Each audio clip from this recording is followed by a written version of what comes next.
نحمده ونصلي على رسوله الكريم اما بعد فاعوذ بالله من الشيطان الرجيم بسم الله الرحمن الرحيم رب اشرح لي صدري ويسر لي امري واحلل عقدة من لساني يفقهوا قولي ربنا لا تؤاخذنا ان نسينا او اخطأنا۔ حاضرین گرامی قدر، آج کی اس نشست میں ہم رمضان کریم کے حوالے سے گفتگو کریں گے۔ رمضان اللہ تعالیٰ کی ایک غیر معمولی عنایت ہے۔ یہ وہ مہینہ ہے کہ جس میں اللہ تعالیٰ کی بے پناہ رحمتیں، برکتیں اس کے بندوں پر نازل ہوتی ہیں۔ تو اتنا مقدس مہینہ اگر ہمارے اوپر سایہ اور گرن ہونے والا ہے تو یہ ضروری ہے کہ کچھ مینٹل پریپریشن ہم کریں، ذہنی طور پر ہم تیار ہوں، ہم اپنے آپ کو اس مقدس مہینے کے لیے تیار کریں۔ اور اسی سلسلے میں ہم نے اس پروگرام کا یہاں پر انعقاد کیا ہے، تو اسی حوالے سے کچھ گزارشات میں آپ کے سامنے رکھنا چاہوں گا۔ دیکھیے، قرآن مجید کی سورہ بقرہ میں آیت نمبر 183 سے لے کر 187 تک اللہ تعالیٰ نے رمضان کے متعلق گفتگو کی ہے اور اس مہینے کی شریعت اور حکمت دونوں کو بیان کیا ہے۔ اس مہینے کے بارے میں اللہ تعالیٰ نے ہمیں ایک چیز یہ بتائی ہے کہ رمضان کا انتخاب کیوں کیا گیا ہے۔ یعنی روزے کی عبادت ایک بڑی عبادت ہے، بڑی غیر معمولی عبادت ہے، تو اس کے لیے رمضان ہی کا انتخاب کیوں کیا گیا؟ تو اللہ تعالیٰ آیت نمبر 185 میں ارشاد فرماتے ہیں کہ شہر رمضان الذی انزل فیہ القرآن ھدی للناس وبینات من الھدی والفرقان۔ رمضان وہ مہینہ ہے جس میں قرآن نازل کیا گیا۔ رمضان وہ مہینہ ہے جس میں قرآن نازل کیا گیا، اور یہ قرآن کیا ہے؟ یہ انسانیت کے لیے ہدایت ہے، اور ہدایت بھی کس شکل میں؟ واضح روشن نشانیاں، بالکل بین، دن کی روشنی کی طرح واضح، اور حق و باطل میں امتیاز کی ایک کسوٹی۔ تو یہ قرآن مجید ہے جو رمضان میں نازل ہوا ہے، اور اس وجہ سے رمضان کے مہینے کا اللہ تعالیٰ نے انتخاب کیا کہ روزے کی عبادت اس مہینے میں فرض کی جائے۔ یہ پہلی چیز ہے جو میں چاہتا ہوں آپ کے سامنے رکھوں۔ اب دیکھیے، اس آیت میں اللہ تعالیٰ کہہ کیا رہے ہیں کہ یہ قرآن ہے کیا؟ یہ ھدی للناس ہے، انسانوں کے لیے ہدایت ہے۔ تو میں اپنی گفتگو بس اسی آیت تک محدود رکھوں گا، کیونکہ یہ آیات تو بہت ساری ہیں اور طویل آیات ہیں۔ ظاہر ہے کہ یہ موقع نہیں ہے کہ 20-30 منٹ کی گفتگو میں میں ان سب پہ گفتگو کروں، میں صرف اس مختصر حصے تک اپنے آپ کو محدود رکھوں گا۔ ھدی للناس، یہ ہے قرآن۔ تو پہلے سمجھیے کہ ہدایت پر میں بعد میں آؤں گا، پہلے یہ سمجھیے کہ انسان کیا ہے۔ انسان اس مادی کائنات میں احساس کے ظہور کا نام ہے۔ انسان اس مادی کائنات میں احساس کے ظہور کا نام ہے۔ پتھروں میں احساس نہیں ہوتا، درختوں میں احساس نہیں ہوتا، جانوروں میں احساس نہیں ہوتا، انسانوں میں احساس ہوتا ہے۔ یعنی ایک احساس جانوروں میں، انسانوں میں مشترکہ ہے، اور وہ اس پہلو سے کہ اگر آپ کسی جانور کو چھڑی سے ماریں گے، انسان کو ماریں گے، دونوں کو تکلیف ہوگی اور دونوں اس پہ احتجاج کریں گے۔ کھانا پانی آپ جانوروں کا بند کریں، وہ بھی شور مچا دیں گے، انسانوں کا بند کریں، انسان بھی احتجاج کریں گے۔ تو انسان چونکہ حیوانی الاصل ہے، تو اس درجے میں انسانوں کے اندر وہ احساس پایا جاتا ہے، اور انسان اور جانور کامن ہے، مشترک ہے۔ لیکن جس احساس کا میں ذکر کر رہا ہوں اس سے بلند تر چیز ہے، اور وہ خود قرآن مجید نے اپنے یہاں موضوع بنایا ہے، اس کو میں اب آپ کے سامنے بیان کرتا ہوں۔ اس سے ایک بلکہ 2 آیت پیچھے، آیت نمبر 183 میں اللہ تعالیٰ کہتے ہیں یا ایھا الذین آمنوا کتب علیکم الصیام کما کتب علی الذین من قبلکم لعلکم تتقون، تاکہ تم پرہیزگاری اختیار کرو۔ اور یہ آیت 185 جہاں پہ ختم ہو رہی ہے، وہاں پہ اللہ تعالیٰ کہتے ہیں وَلِتُكْمِلُوا الْعِدَّةَ وَلِتُكَبِّرُوا اللَّهَ عَلَىٰ مَا هَدَاكُمْ وَلَعَلَّكُمْ تَشْكُرُونَ، تاکہ تم شکر گزار بن جاؤ۔ یعنی یہ 2 احساس ہیں جو اللہ تعالیٰ کہہ رہے ہیں روزے سے تمہارے اندر پیدا ہونا چاہیے۔ اور یہ دیکھیے یہ انسانی احساس ہے، خالص انسانی احساس ہے. یہ پیدا کیسے ہوتے ہیں یہ میں آپ کو سمجھاتا ہوں. روزہ ہے کیا، اس کی شریعت کیا ہے، اس کی ڈیفینیشن کیا ہے؟ صبح صادق سے لے کر غروب آفتاب تک کھانا پینا اور تعلق زن و شو کو چھوڑ دینا، بائی ڈیفینیشن یہ ہے روزہ. اچھا ہم کر کیا رہے ہیں؟ اپنی ضروریات میں سے جو سب سے بڑی ضرورت ہو سکتی ہے کھانا پینا ہے، اس کو چھوڑ دیے. سخت گرمی ہے، 16-17 گھنٹے، گلا خشک ہو گیا ہے، حلق جو ہے وہ سوکھ گیا ہے، زبان پر کانٹے پڑ گئے ہیں، پانی نہیں پی رہے، بھوک سے بے حال ہیں، نڈھال ہو رہے ہیں، جسم سے جان نکل گئی ہے، کھانا نہیں کھا رہے. نوجوان ہے، شادی ہوئی ہے، تنہائی ہے، بیوی بھی وہی ہے لیکن دور ہے. یہ کیا چیز ہے؟ ہم نے اپنی ضروریات کو چھوڑا اور اپنی خواہشات میں سے سب سے بڑی خواہش کو چھوڑ دی. تعلق زن و شو سب سے بڑی خواہش اور خوراک سب سے بڑی ضرورت ہے. سب سے مشکل کام ہم نے کر دیا. اب یہاں سے وہ احساس شروع ہوتا ہے جو اصل میں عقلی احساس ہے. انسانوں کا شرط عقل ہے. اب یہاں سے اپنے آپ سے سوال کرنا چاہیے، یہ میں کیا کر رہا ہوں، کیا کر رہا ہوں؟ جو چیزیں عین فطرت ہیں، عین ضرورت ہے، عین جائز ہیں، جن کی ممانعت میں آپ کوئی گفتگو نہیں کر سکتے. آپ گفتگو کریں گے کھانے پینے کی ممانعت میں آدمی مر جائے گا، شادی کی ممانعت میں گفتگو کریں گے انسانی نسل ختم ہو جائے گی. تو عین فطری ہے، عین جائز ہے، عین ضروری ہے، تو ان کو چھوڑ دیا. تو باقی کام جو اللہ تعالیٰ کہہ رہے ہیں ان کو چھوڑنا چاہیے یا نہیں چھوڑنا چاہیے؟ وہ تو غیر فطری ہیں، وہ ناجائز ہیں، ان کی کوئی گنجائش نہیں ہے. اچھا یہ مشکل کام ہے، کھانا پینا چھوڑنا سب سے مشکل کام ہے. 16-17 گھنٹے کے روزے میں پانی نہیں پی رہے، سب سے مشکل کام یہ تو کر لیا. بھائی باقی سارے ہے کام اس سے کوئی ہلکے ہی ہیں، اس سے کوئی کمتر ہی حکم دیا ہے. اتنا سخت حکم اللہ تعالیٰ نے کوئی نہیں دے رکھا. آپ سے یہ کہا ہے کہ تمہارا اپنا کھانا ہے جو اپنے پیسوں سے تم نے خریدا ہے، تمہارے گھر میں موجود ہے، تم نہ کھاؤ. دوسروں کا چھین کے کھا سکتے ہو؟ کوئی گنجائش نہیں. پانی نہیں پی رہے، شراب پی سکتے ہو؟ کوئی گنجائش نہیں. جو جائز کو چھوڑ دیا، حلال کو چھوڑ دیا، تو ناجائز کو چھوڑنا کون سا مشکل کام ہے؟ یہ ہے لعلکم تتقون. یہ احساس ہے جو اللہ تعالیٰ پیدا کرنا چاہتے ہیں. ہم کیا کرتے ہیں جب یہ احساس پیدا ہوتا ہے تو اس کا رخ کام موڑ دیتے ہیں افطار کے مینیو کی طرف. جب بھوک لگتی ہے تو افطار کا مینیو خواتین ترتیب دینا شروع کرتی ہیں، مرد بھی ترتیب دیتے ہیں. شربت فلاں والا بنے گا، سموسے درجن قسم کے تو سموسے ہم نے ایجاد کر رکھے ہیں، آلو کے، قیمے کے، چکن کے، ویجیٹیبل کے، اور دالوں میں بھی 5-7 قسم کی دالوں کے. کبھی آپ دیکھیے جتنا ہم لوگ روزوں میں کھاتے ہیں اتنا ہم رمضان کے علاوہ نہیں کھاتے. میں نے تو کئی لوگوں سے واقف ہوں جن کے وزن رمضان میں بڑھ جاتے ہیں، اتنا کھاتے ہیں. تو وہ احساس جو ہمارے اندر پیدا ہوتا ہے یا تو ہم ادھر موڑ دیتے ہیں، یا غصہ، جھنجھلاٹ، اس سے لڑائی، اس سے جھگڑا، اس پہ غصہ، اس سے ناراضی. تو یہ کروا اللہ تعالیٰ یہ رہے تھے. 720 گھنٹے کم و بیش 30 دن کی جو تربیت گاہ ہے کروا یہ رہے ہیں اللہ تعالیٰ لعلکم تتقون. اور ہم یا تو کھانے کا مینیو بڑھا رہے ہیں یا ایک دوسرے سے لڑ رہے ہیں. سب سے زیادہ آپ جھگڑے دیکھیے رمضان میں ہی ہوتے ہیں. راستے میں چلتے ہوئے، آتے ہوئے، جاتے ہوئے، ہر موقع پہ ایک جھگڑا ہو رہا ہوتا ہے. کیوں؟ ہم اپنی ڈائریکشن کو ٹھیک نہیں کرتے. احساس صحیح پیدا جو کرنا چاہیے اس کے بجائے دوسرا احساس پیدا کرتے ہیں. دوسری بات قرآن مجید نے جو کہی تھی لعلکم تشکرون، تم شکر گزار بن جاؤ. تو دیکھیے جس وقت ہم روزہ رکھتے ہیں تو ہم کر کیا رہے ہوتے ہیں؟ ہم پیاس برداشت کر رہے ہیں.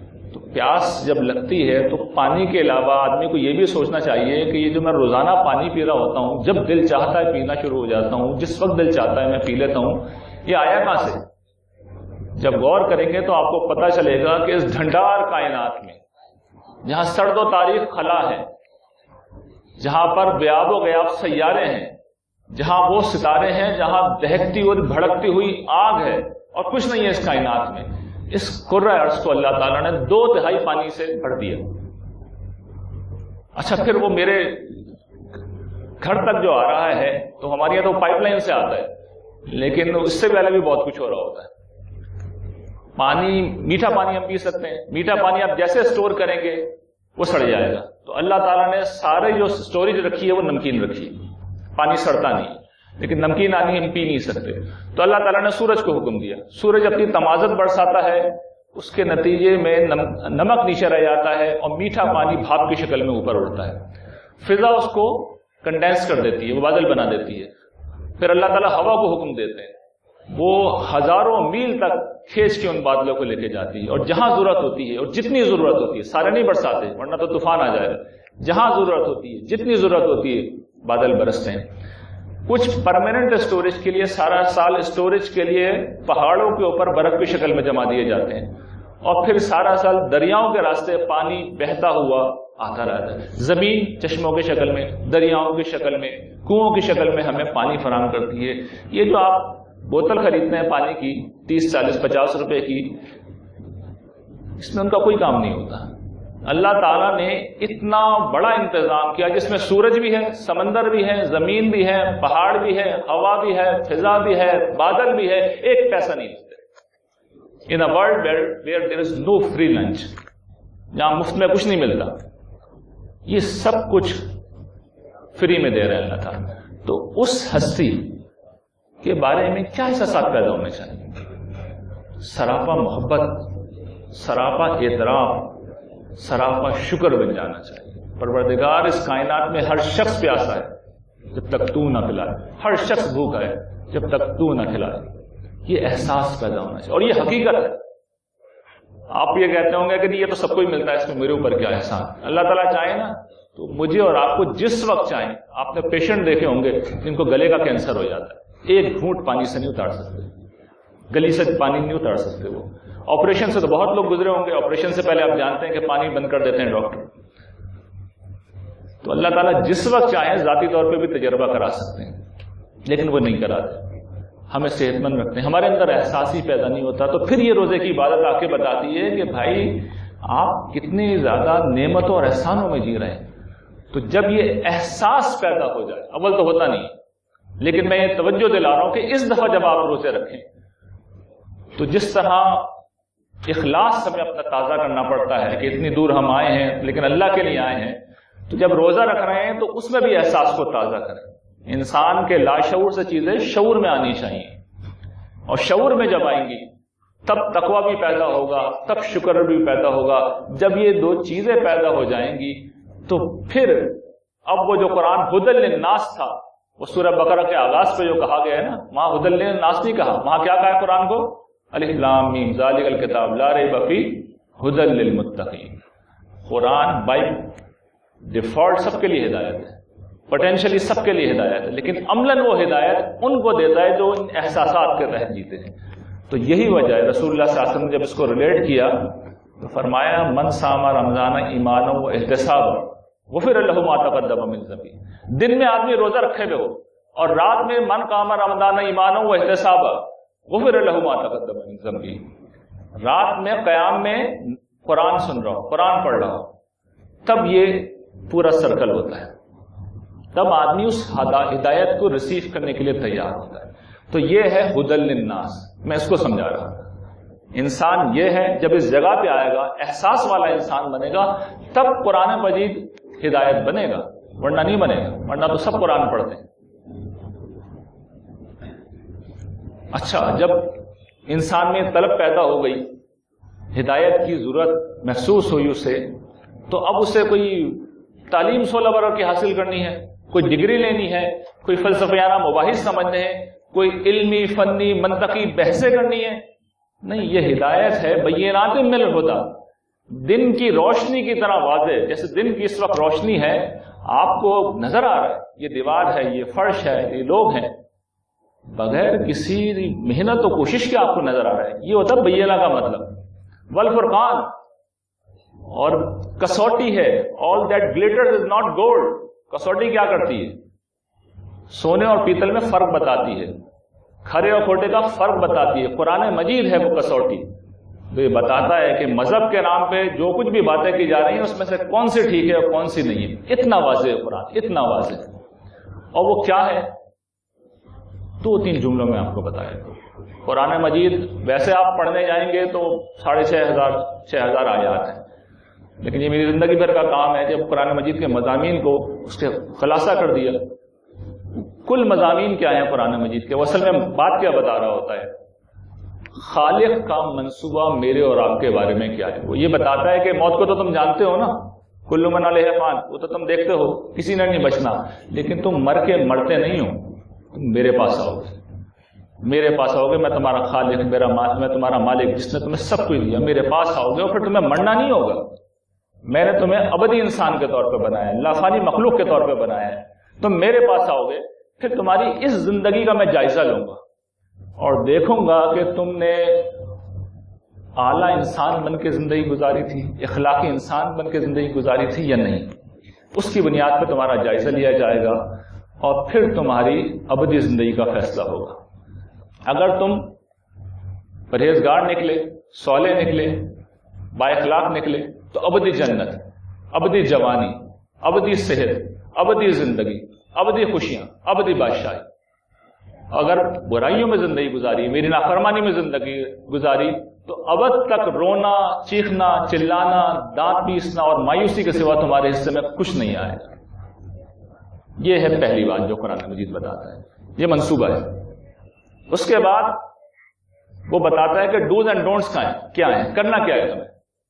اس کو نہیں چھوڑتا کسی مجتہد، کسی عالم، کسی مفسر، کسی اور پہ نہیں چھوڑتا، براہ راست بتاتا ہے کہ یہ ڈوز ہیں، یہ ڈونٹس ہیں، بالکل دن کی روشنی کی طرح واضح.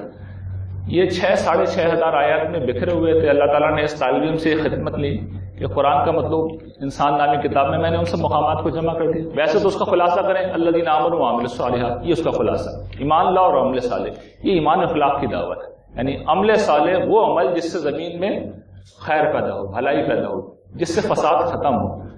اس کو آپ پڑھتے چلے جائیں. قرآن مجید نے 23 مقامات پر اس کو آیات کے مجموعے کی شکل میں بیان کر دیا، اور انفرادی طور پہ تو جگہ جگہ بیان ہوا. جب قرآن اس کی تلخیص کرتا ہے تو قرآن کا یہ کمال ہے، تفصیل کرتا ہے تو کرتا چلا جاتا ہے، اور جب تلخیص کرتا ہے تو 2 لفظوں میں 2 جملوں میں بات بیان کرتا ہے. الذین آمنوا وعملوا الصالحات، ایمان لاؤ، عمل صالح کرو، نجات ہے تمہاری. اس عمل صالح کی تفصیل اور ایمان کی تفصیل یہ قرآن کر رہا ہوتا ہے. یہی قرآن کا اصل میسج ہے. باقی جو کچھ ہے، اب یہ قرآن جیسا کہ بیان کیا یہاں پر کہ صحیفہ رسالت ہے، تو لوگوں نے انکار بھی کیا تھا. رسول اللہ صلی اللہ علیہ وسلم کے مخاطبین نے جب نازل ہوا تو انہوں نے انکار کیا، کفر کیا، تو اللہ تعالیٰ نے ان کو سمجھایا. تو پھر یہ گویا کہ ڈائیلاگ ہے، اور اس میں ہمارے لیے کیا ہے، نشانیاں ہیں، دلائل ہیں، براہین ہیں. یہ ہمیں موٹیویٹ بھی کرتا ہے اور کنوینس بھی کرتا ہے کہ یہ بات یہی ٹھیک ہے. یعنی اس کی اہمیت موٹیویشنل ہے، لیکن اصل دعوت وہی ہے. پھر کچھ لوگوں نے قبول کر لیا، صحابہ اکرام جنہیں ہم کہتے ہیں، تو ان کو شریعت دی گئی. تو یہ جو شریعت ہے یہ اس سے ہٹ کے کوئی چیز نہیں ہے، اسی کی سپورٹ کے لیے آئی ہے. یعنی اس دعوت میں جو اخلاقی پہلو تھا اس کی بعض حوالے سے جہاں انسانوں کی غلطی کا اندیشہ تھا، قانون سازی کر دی. مثال کے طور پر یہ کہا گیا کہ عدل کرو، یہ بنیادی فلسفہ ہے دعوت کا، قرآن مجید کی دعوت کا. اور انسانوں کا حال یہ کہ انسان اولاد میں بھی عدل نہیں کرتے، تو وراثت کا قانون دے دیا کہ دیکھو وراثت اس اصول پہ تقسیم ہوگی تمہاری، تم نہیں کر سکتے تھے، ہم نے کر دیا. حکم یہ تھا کہ لا تقربوا الزنا، بدکاری مت کرنا. اب انسانوں کو ظاہر کہ اس میں بڑا مشکل ہوتی ہے، تو اللہ تعالیٰ نے مرد و زن کے اختلاط کے کچھ احکام دے دیے، ان کی پیروی کر لو تو تم بدکاری سے بچ جاؤ گے. تو شریعت اصل میں اسی قانون سازی کا نام ہے. اور اس میں بھی یہ سمجھ لیجیے کہ شریعت اس طرح ہم سے ریلیٹ عام حالات میں نہیں کرتی. ویسے بڑی قیمتی ہے، غیر معمولی. میں کمپیئر کروں ایمان و اخلاق سے. دیکھیے شریعت کا ایک بڑا حصہ تو وہ ہے جو ریاست سے متعلق ہے، چوروں کے ہاتھ کٹنا، زانیوں کو کوڑے لگانا، قاتلوں کو قتل کے جرم میں انہیں سزا دینا، سزائے موت دینا. یہ میرا آپ کا کام نہیں. جہاد کرنا یہ ریاست کا کام، میرا آپ کا کام نہیں ہے، یہ فرض سے ریلیٹڈ نہیں ہے. پھر بہت سے احکام ایسے ہیں جو زندگی میں کوئی ایک آدھ دفعہ ہی ہوتے ہیں. نکاح ایک دفعہ ہی ہوتا ہے، طلاق اس کی تو نوبت بھی نہیں آتی، یہ بھی شریعت کا حصہ ہے.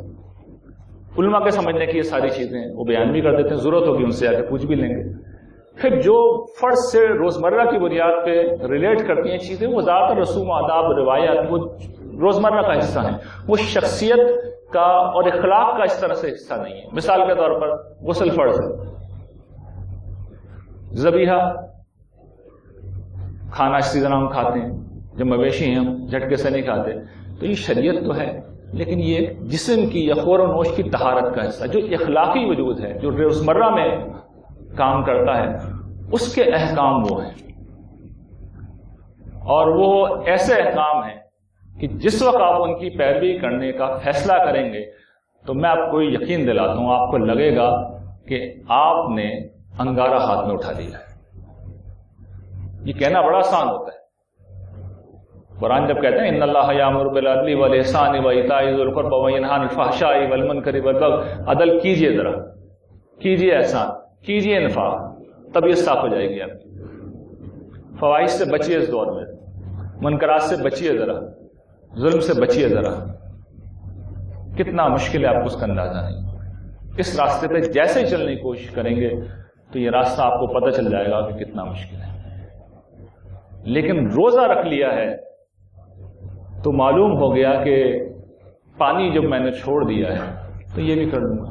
اور پھر اس کا نتیجہ دیکھیے، جن لوگوں نے سب سے بڑھ کر اس راستے کو اختیار کیا، صحابہ کرام، ان کے متعلق قرآن مجید بتاتا ہے کہ اللہ تعالیٰ نے کس طرح انہیں دنیا میں بھی غلبہ دیا، دنیا میں بھی اقتدار دیا. اور آج ہم اگر محروم ہیں تو اس کی وجہ بھی یہی ہے. اس کو تو جو ہمارا سب سے بڑا سوشل سائنٹسٹ تھا ابن خلدون، اس نے اسٹیبلش کر دیا علمی طور پہ کہ قومیں جب برباد ہوتی ہیں تو اخلاقی زوال بنیادی سبب ہوتا ہے اس کا. آج ہم اگر برے حال میں ہیں تو اس کا سبب یہی ہے کہ ہمارے یہاں یہ چیز قرآن مجید کے لوگ اسے انسانیت کہتے ہیں. میں کہتا ہوں کیوں انسانیت کی بات کروں؟ یہ قرآن مجید میں لکھا ہوا، یہ قرآن مجید کی تعلیمات ہے، یہ قرآن مجید کے احکام ہے، نجات اس کے اوپر منحصر ہے. تو یہ صحابہ کرام کا طریقہ تھا. اور ہمارا مسئلہ یہ ہے، ہم روزے رکھ کے بھی اصل میں وہ نہیں بنتے جو مطلوب ہے. ہم قرآن پڑھ کے بھی اصل میسج کو نہیں لیتے. تو اس لیے یہ واضح کرنا پڑ رہا ہے، نمایاں کرنا پڑ رہا ہے، پن پوائنٹ کر کے بتانا پڑ رہا ہے کہ یہ ہے اصل ہدایت، اس کی پیروی کرنی ہے. اور یہ اب ہمارا عزم ہے، ہمارا ارادہ ہے.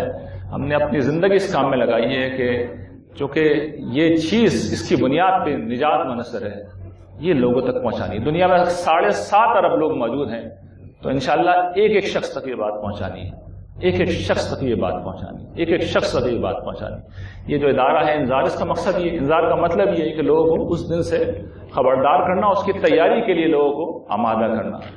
تو دیکھیے ہوگا یہ قیامت کے دن بہت سے دیندار بھی اللہ کی پیش ہوں گے.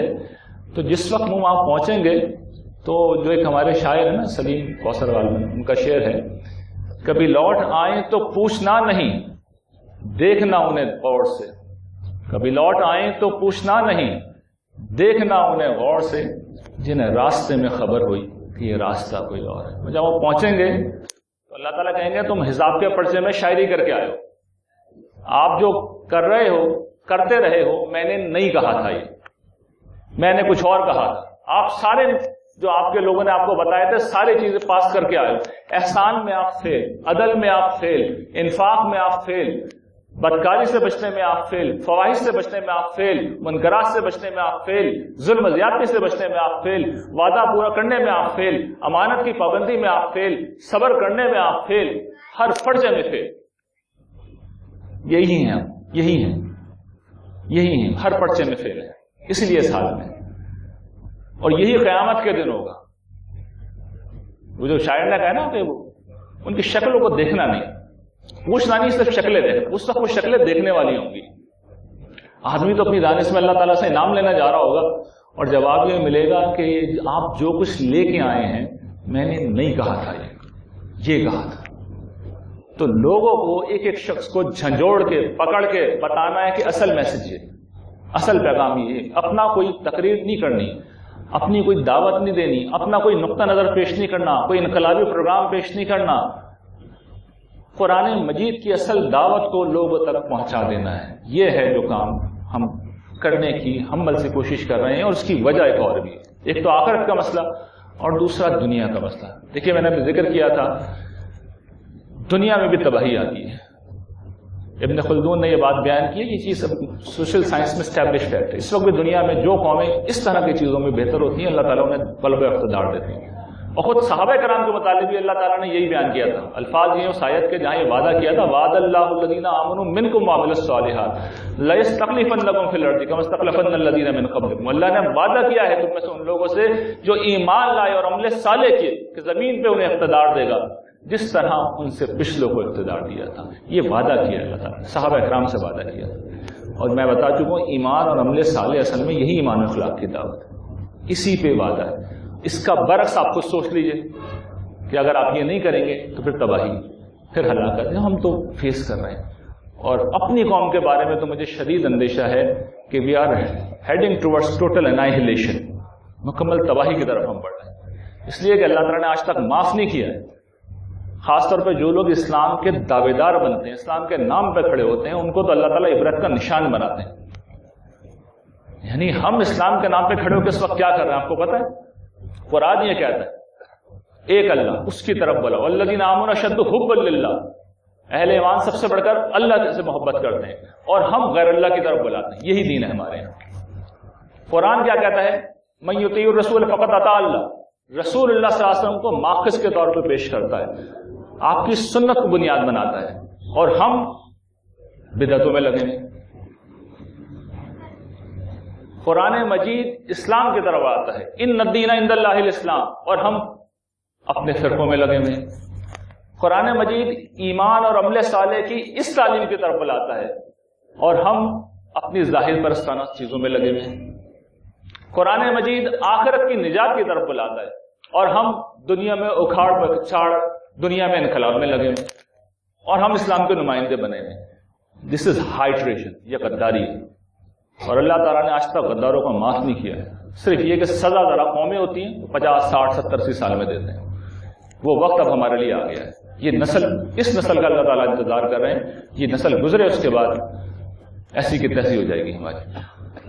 اور دیکھیے اللہ تعالیٰ کا موقع دینے کا ایک اصول ہے کہ جب کچھ لوگ صحیح بات پہنچا رہے ہوتے ہیں تو اللہ تعالیٰ ہمیشہ ہاتھ ہلکا رکھتے ہیں, ہمیشہ ہاتھ ہلکا رکھتے ہیں.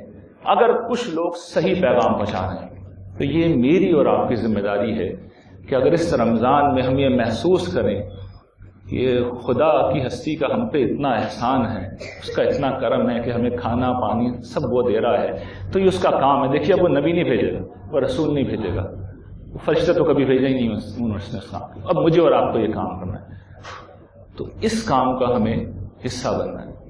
ہم جو کچھ کر رہے ہیں اسی درد مندی اور اسی احساس کے ساتھ کر رہے ہیں. ہمیں لوگوں کو بدلنا نہیں ہے, پہنچا دینا ہے, بدلنا ہمیں اپنے آپ کو. اور اس کے لیے ہم نے عملاً کیا کیا کہ اس دعوت کو پوری قوت کے ساتھ زندہ کر دیں, اور جو لوگ چلنا چاہیں ان کو انگلی پکڑ کے پہنچا دیں. چنانچہ ہم ایک طرف تو اس دعوت کو زندہ کر رہے ہیں, دوسری طرف ایجوکیشنل کورسز کے ذریعے سے ابھی اس میں ایک بہنوں کا پروگرام ہو رہا ہے, اور وہ جانتی ہیں یہاں موجود ہیں. یعنی جس درجے میں سہولت دی جا سکتی ہے, آپ کو کہیں چل کے نہیں جانا, گھر بیٹھے ٹائمنگ بھی آپ کی مرضی کی, جب دل چاہیں سن لیں, سمجھ لیں, جو الجھن ہے, اچھا جو مشکل پیش آ رہی ہے اسے سمجھ لیں. آخری درجے میں جو آسانی دی جا سکتی ہے وہ دی جائے, تاکہ قیامت کے دن جب آپ پیش ہوں تو اللہ تعالیٰ پوچھیں کہ میں نے تو آخری درجے میں تمہیں آسانی کر دی تھی, اب کیا عذر ہے تمہارے پاس, عذر بتا دو کیوں نہیں کیا. یہ ہم کرنے کی کوشش کر رہے ہیں. اور درخواست آپ لوگوں سے یہ ہے کہ اگر آپ یہ سمجھتے ہیں کہ کوئی اچھا کام ہے تو اس میں ہمارے دست و بازو بنے. اس لیے کہ اس پہ آخرت کی نجات بھی موقوف ہے, یعنی عملاً ان چیزوں کو اختیار کرنے میں. اور دوسرا یہ کہ جس وقت آپ اس کام میں تعاون کریں گے, ساتھ دیں گے, تو دیکھیے صحابہ اکرام کے متعلق قرآن مجید نے جو بڑی خوبصورت تعبیر اختیار کی تھی, یا ایھا الذین آمنوا کونوا انصار اللہ, یہ اس دنیا میں سب سے بڑی عزت ہے جو کسی کو دی جا سکتی ہے. دیکھیے اللہ آسمان و زمین کا مالک ہے, اس کے ہاتھ میں کل عالم کی بادشاہی ہے, اسے کسی کی مدد کی ضرورت نہیں ہے. قرآن بھرا ہوا اس تصور سے کہ اسے کسی شفیع, کسی مددگار, کسی شریک کی ضرورت نہیں ہے.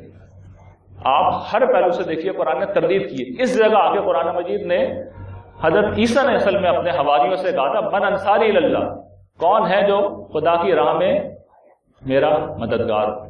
تو انہوں نے حواریوں نے شدت جذبات میں آ کے تعبیر اختیار کی تھی. انہوں نے کہا تھا ہم اللہ کے مددگار. یہ دیکھا جائے تو گستاخی کا کلمہ تھا. اللہ تعالیٰ کو اتنا پسند آیا کہ جب قرآن میں مسلمانوں سے مخاطب ہوئے تو ان حواریوں کے اس کلمے کو لے لیا اللہ تعالیٰ, کونوا انصار اللہ, اللہ کے مددگار میں جو. اور سورہ توبہ میں اس کی جو تعبیر کی ان اللہ اشتری من المؤمنین انفسهم واموالهم بان لهم الجنہ، مسلمانوں سے اللہ تعالیٰ نے، ان اہل ایمان سے، صحابہ اکرام سے، ان کے جان و مال خرید لیے جنت کے بدلے. تو یہ سودا ہے، ہم نے تو کر لیا ہے جو ہماری حیثیت جو استعداد ہے اس کے مطابق. آپ لوگوں کو دعوت ہے کہ آپ بھی اس میں حصہ بنیں، اور اس کا اجر اس لیے کہ بڑا غیر معمولی. یہ رمضان اس پہلو سے بڑی غیر معمولی چیز ہے. جو کچھ میں نے کہا ہے آپ مجھ پہ اعتماد نہ کریں، قرآن مجید کو پڑھیں آپ دوبارہ. اس پوری تقریر کا مقصد یہ ہے کہ مجھ پہ آپ ٹرسٹ نہ کریں، آپ مجھ پہ اعتماد نہ کریں، آپ خود قرآن کو پڑھیں. جو میں نے دعویٰ کیا ہے نا کہ قرآن مجید کو کسی کی ضرورت نہیں ہے، قرآن مجید اتنی بڑی بینہ ہے، ایسا روشن، ایسے واضح، آپ خود پڑھیں اور پھر یہ دیکھیں میں صحیح کہہ رہا ہوں یا غلط کہہ رہا ہوں. میں نے تو پورے قرآن کو تفسیر کے ساتھ خلاصہ بھی پڑھا دیا، آپ سننا چاہیں تو وہ بھی سن سکتے ہیں، وہ بھی آپ کو یہاں لوگ بتا دیں گے کس طرح سے سنا جا سکتا ہے.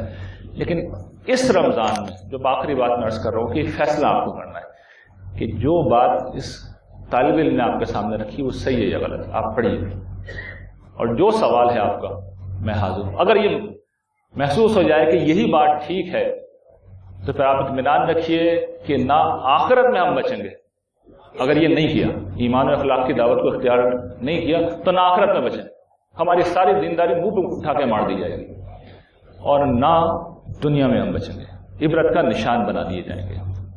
وآخر دعوانا ان الحمد للہ رب العالمین.